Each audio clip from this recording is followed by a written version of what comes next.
Hi అండి, అందరికీ నమస్కారం అండి. Welcome to my channel. ఈ వీడియోలో ప్రభుత్వ ఉద్యోగులకు కొత్త పీఆర్సీ మరియు పెండింగ్ డిఏ బకాయిల చెల్లింపుల గురించిన తాజా సమాచారాన్ని అయితే ఈ వీడియోలో తెలుసుకుందాం. వీడియోని ఎక్కడే కానీ స్కిప్ చేయకుండా ఎండ్ వరకు చూడండి, అప్పుడే పూర్తి ఇన్ఫర్మేషన్ అర్థమవుతుంది. అలాగే వీడియోకి ఒక లైక్ చేయండి ఫ్రెండ్స్. ఇక వీడియోలోకి అయితే వెళ్ళిపోదాము ఫ్రెండ్స్. ఇక విషయానికి వచ్చినట్లయితే నూతన పీఆర్సీని అమలు చేయాలి అని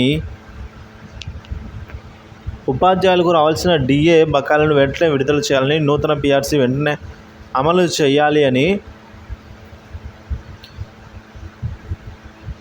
యూటీఎఫ్ జిల్లా అధ్యక్షుడు ఎడ్ల సైదులు అయితే, అలాగే కోశాధికారి నర్రా శేఖర్ రెడ్డి డిమాండ్ చేశారండి. తెలంగాణకు సంబంధించి పీఆర్సీ వెంటనే అమలు చేయాలని యూటీఎఫ్ జిల్లా అధ్యక్షుడు అయితే ఈ విధంగా కోరడం జరిగింది.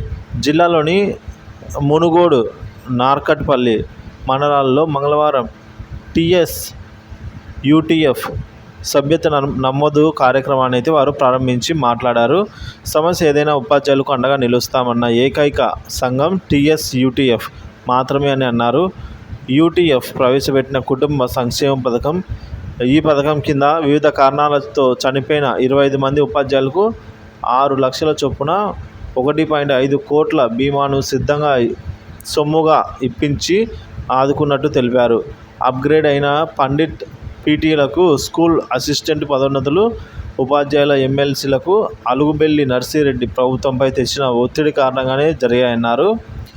సిపిఎస్ విధానాన్ని రద్దు చేసి ఓపీఎస్ విధానం అమలు, పెండింగ్లో ఉన్న 5 డిఏలపై క్యాబినెట్లో చర్చించాలని, పాఠశాలల పర్యవేక్షణ పోస్టులైన ఎంఈఓ, డిఈఓల ఖాళీలను పదోన్నతులతో భర్తీ చేయాలని ప్రభుత్వాన్ని ఆయన కోరారు.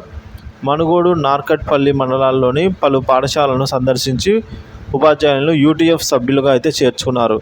ఆయా కార్యక్రమాల్లో యూటీఎఫ్ జిల్లా కార్యదర్శి గేర నరసింహ, మనుగోడు మండల అధ్యక్ష ప్రధాన కార్యదర్శులు పెరిగి నరసింహ, సోమగాని సతీష్ కుమార్, కోశాధికారి బిక్క మల్లరాములు, సీనియర్ నాయకులు తదితరులు అయితే పాల్గొన్నారండి. సో మొత్తానికి ప్రభుత్వంపై తెచ్చిన ఒత్తిడి కారణంగానే ఇవన్నీ జరిగాయని అయితే వీరు చెప్తూ ఉన్నారు ఫ్రెండ్స్. ముఖ్యంగా అయితే సో అదేవిధంగా ఏవైతే పీఆర్సీ అమలు, అలాగే డిఏ బకాయిలు రావాల్సి ఉందో వీటి గురించి కూడా పోరాడతామని చెప్పేసి చెప్తూ ఉన్నారు ఫ్రెండ్స్.